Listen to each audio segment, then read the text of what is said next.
کوفے میں ایک سید بزرگوار نماز پڑھا کے ممبر پر گئے. لوگوں نے سید سے کہا کہ مولانا امام زمانہ کا ظہور کیوں نہیں ہوتا؟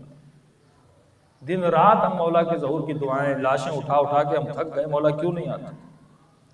تو انہوں نے کہا میرے پاس تو جواب نہیں ہے، لیکن چھٹے امام کی ایک روایت ہے وہ پڑھ دیتا ہوں.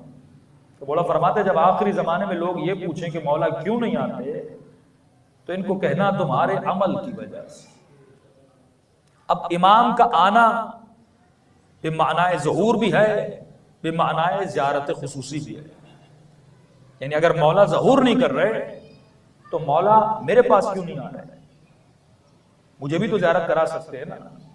تو انفرادی زیارت بھی نہیں ہو رہی، اجتماعی زیارت بھی نہیں ہو رہی. تو امام کا جواب اس میں ہو سکتا ہے کہ تمہارے عمل کی وجہ سے. یعنی اگر ظہور بھی نہیں ہو رہا تو میں نے آج تک مولا کو کیوں نہیں دیکھا؟ اتنے علماء نے، زہداء نے، جوانوں نے امام کی زیارت کی، میدان جنگوں میں زیارتیں کی، لیکن آج میری زندگی ختم ہونے کو آئے، بدن کی طاقت ختم ہونے کو آئے، لیکن ابھی تک مجھے کسی معصوم کی زیارت نصیب نہیں ہوئی. اس کا مطلب یہ ہے کہ میرے وجود میں اسپریچولیٹی اور روحانیت ذرہ برابر نہیں بڑھی. تو مسجد کا مؤذن غصے میں آیا، کہا مولانا کیا کہہ رہے ہو؟ ہم کھلائیں، ہم پلائیں، ہم مسجد میں بلائیں اور الزام بھی آپ ہم پر لگا رہے کہ امام ہماری وجہ سے نہیں آ رہے. دیکھو میں تو نہیں کہہ رہا، چھٹے امام کا فرمان ہے کہ آج کے بعد مسجد سے نکل جائیے اور پھر مسجد میں نہیں آئیے گا. ہمیں ایسے مولانا کی ضرورت نہیں ہے. یہ چلے گئے. سید بزرگوار کہتے ہیں کہ رات کے 2 بجے جس مؤذن نے مجھے دھکے نکال کر مسجد سے نکالا تھا آج وہی میرے دروازے پر آیا اور کہنے لگا مولانا مجھ سے غلطی ہو گئی، معاف کیجئے گا، خطا ہو گئی، معاف کیجئے گا. کہتا میں نے دروازہ کھولا، فوراً قدموں پہ گرا، سید معاف کرنا تو سچ کہہ رہا. مولا اگر نہیں آتے تو ہمارے عمل کی وجہ سے نہیں آتے. کہ بھائی کیا ہوا؟ پہلے مسجد سے نکالا، معافی مانگ رہے ہو؟ کہ جیسے میں نے آپ کے ساتھ بہترامی کی، گھر گیا، رات کو سو گیا، ایک خواب دیکھا. خواب میں دیکھتا ہوں کہ اعلان ہو رہا ہے کہ تمہارا مولا آ گیا، ظہور امام ہو گیا. میں بھی دوڑا دوڑا امام کے پیچھے گیا. بڑی رش، لوگ جوق در جوق امام کی زیارت کے لیے جا رہے تھے. میں بھی گیا. جب امام سے زیارت ہوئی ہاتھوں کا بوسہ لیا اور میں نے کہا مولا ہر محب کا اور ہر عاشق کی یہ خواہش ہے کہ آپ اس کے گھر آئیں، اپنے بابرکت قدم اس کے گھر میں لائیں. مولا آپ کب آئیں گے؟ میں آپ کی دعوت کرنا چاہتا ہوں. تو امام نے فرمایا جب وقت ملے گا تو ہم آئیں گے، تم منتظر رہنا. اب کہتا خواب کے عالم میں دیکھتا ہوں میں گھر گیا، چند دن گزرے، اپنے صحن میں بیٹھا ہوں، دروازے پر دستک ہوئی. میں نے دروازہ کھولا، فوراً دیکھا زہرا کا لال امام زمانہ دروازے پر موجود ہے.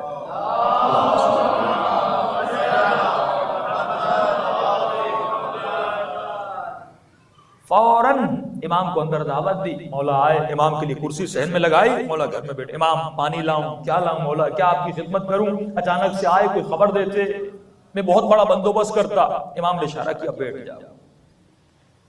کہ پورے گھر میں سکوت طاری تھا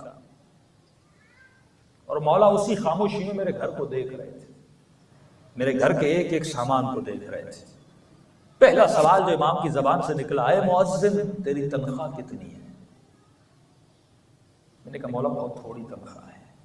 کہا اتنی تھوڑی سی تنخواہ میں اتنا زیادہ سامان تو نے کہاں سے لیا؟ اکاؤنٹیبلٹی. طلحہ و زبیر علی سے دور کیوں ہوئے؟ زبیر مولا علی کا پھپھیزاد بھائی تھا. پہلا شخص ہے جب مولا کے ہاتھوں میں رسیاں بندھی، زبیر نے تلوار نکالی تھی کہ علی کے ہاتھوں میں رسیاں ڈال رہے. وہی زبیر جنگ جبل میں علی کے مقابلے میں مال کی وجہ سے. جب علی نے کہا اکاؤنٹیبلٹی دو، 3 خلفاء کے ادوار میں جتنا تم لوگوں نے مال اکٹھا کیا مجھے بتاؤ کہاں سے لایا؟ خود کمایا یا بیت المال سے جمع کیا؟ تو کہنے لگے علی یہ حساب ہم سے نہیں لینا. اپنی حکومت میں ہم جو کریں وہ ہم سے پوچھ سکتے ہو، لیکن پچھلی حکومتوں کا حساب نہیں لینا ورنہ ہم جنگ جمل کو برپا کر دیں گے. تو امام فرماتے جو کرنا ہے کرو، لیکن علی حساب و کتاب کریں گے. مولا کو یہ پرواہ نہیں ہے کہ میرا ساتھی مجھ پر جان قربان کرنے والا مجھ سے جدا ہو جائے گا. مولا کو پرواہ یہ ہے کہ حکم و اطاعت پروردگار عالم اس دنیا پہ اجرا ہونا چاہیے.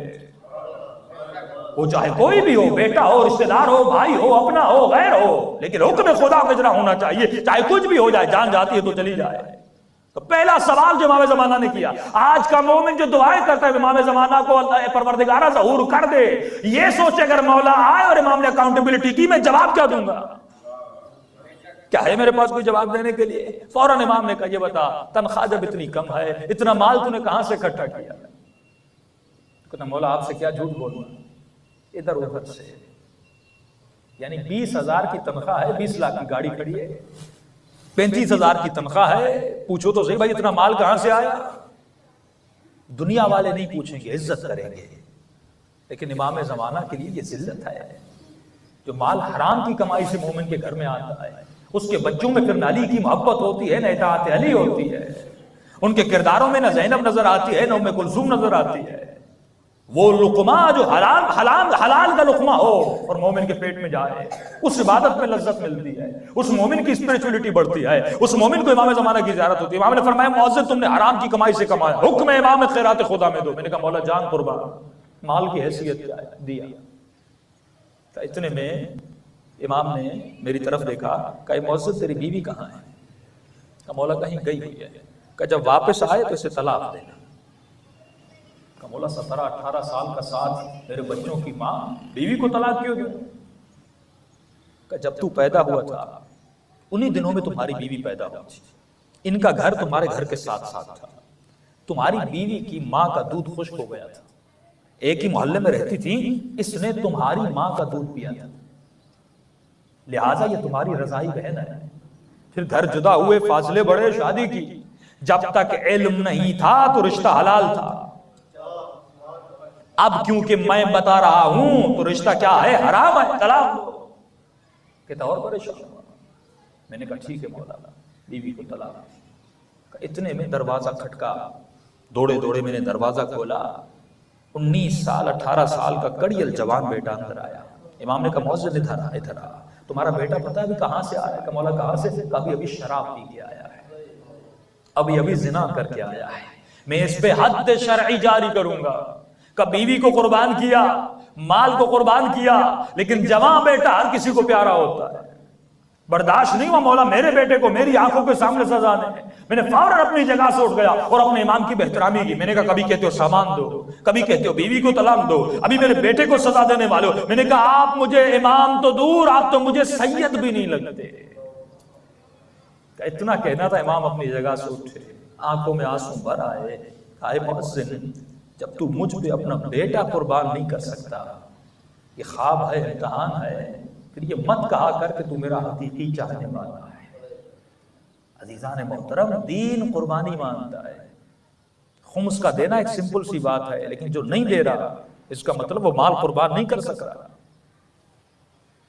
چند بالوں کا چہرے پر ہونا اس کا مطلب یہ بال قربان نہیں کر سک رہا۔ دن میں 17 رکعت نماز پڑھنا اس کا مطلب یہ 17 منٹ اپنے مولا کے لیے نہیں نکال سک رہا۔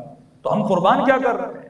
جب تک ہم اپنا ٹائم، ہم اپنا پیسہ، ہم اپنا وقت مولا پہ قربان نہیں کرتے، پر میں تب تک تو ولی والا نہیں بن سکتا، کیونکہ وہ کریم ہے اور کریم کا کام ہے عطا کرنا، ہمیں عطا کرنا ہے۔ اہل بیت ہمیں عطا کرتے ہیں، پر میں فذکرونی اذکرکم، جتنا تو ہمیں یاد کرے گا اتنا ہم اہل بیت تمہیں یاد کریں گے۔ اگر تو دنیا میں ہم